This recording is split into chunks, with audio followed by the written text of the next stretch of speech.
Yung mga tao nag-aabang dito sa sana hopefully makakukunin natin lahat mapirmahan lahat ng mga sapatos nila. Yes, and of course, ang dami nating fans ngayon. I don't know if nakita mo. Magingay naman kayo mga Scotty fans! Ang dami-daming fans, so much support. But I want to ask naman about yung shoes, no? About our launch for today.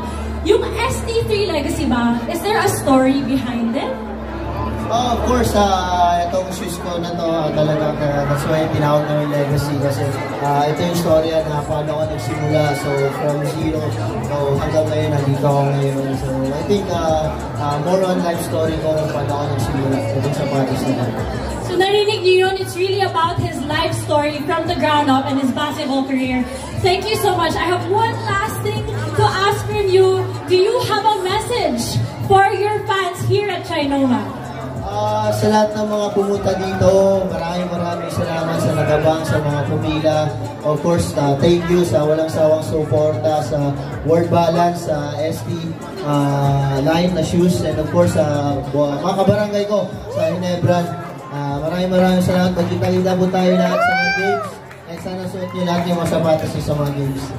Ayan, thank you so much. So ayan, you heard it from Scotty Thompson himself. We are so excited for the launch of the ST3 Legacy. And now, papunta na tayo sa exciting part. Let us begin our meet and greet program. Mr. Scotty, we can have you go inside already.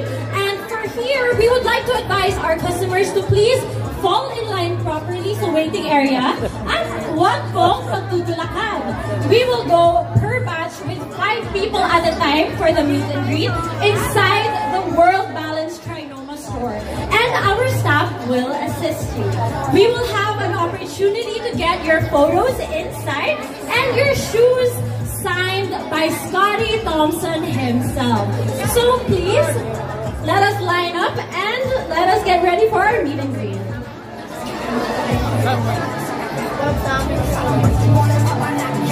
So for everyone who is wondering, the waiting area is here next to Starbucks. Please line up properly.